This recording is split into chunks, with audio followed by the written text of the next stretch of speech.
Hi everyone, we are going to be looking at the Jotul F602 version 3, and this is just going to be a short video where I'm going to take off this top cook plate and show you the catalytic converter that is under here, and just show you a couple tricks in cleaning that, and then also cleaning the chimney at the same time, how you can maybe clean the chimney without dismantling the interior pipe.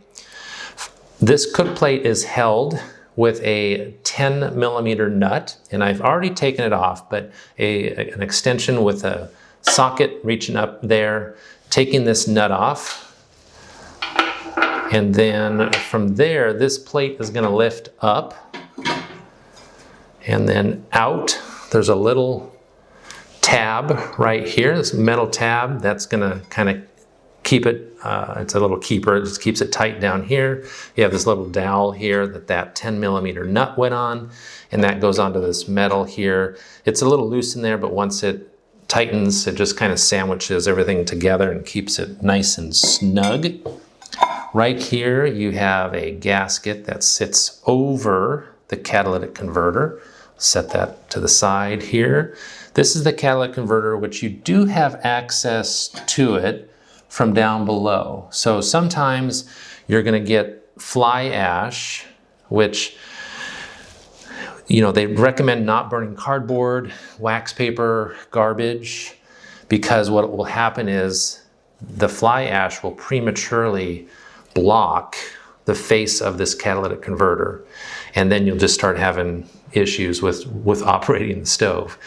So if, like in the middle of the season, you see some fly ash, because you can visually look up here. If you see some fly ash, you can just reach up here with a small bristle brush or a vacuum and just clean this up, because it is possible that this can get more plugged where the backside doesn't get plugged.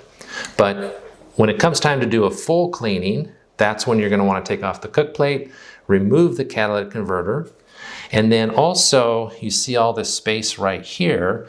If you go up and send the brush down to clean your chimney, then all that soot's gonna collect right there, and you can reach in there and clean all that out without removing the interior venting.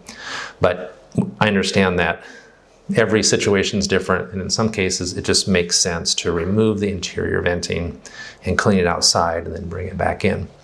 The white gasket here is fairly fragile, so you just want to be careful in working with it and sliding the cat back into place. Slip this gasket, because this gasket just basically seals the top of the catalytic converter to the bottom of the cook plate. Cook plate, I'm going to rotate this, and that slips underneath first. I think you can see this gasket right here. That's what's sealing this cooktop plate to the unit. Now here, you're trying to find this dowel, you're trying to get it into position.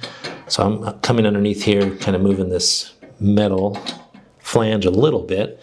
And then once it's there, now you're ready to put that nut back on and tighten this into place. You want to make sure to put that nut back on, because that's what's going to tighten this cook plate to the gasket, and that'll seal everything, and then you won't have smoke coming into the house, which is a good thing. All right, well, that's all I wanted to show you. I hope that's helpful. Thanks for watching. We'll talk to you later.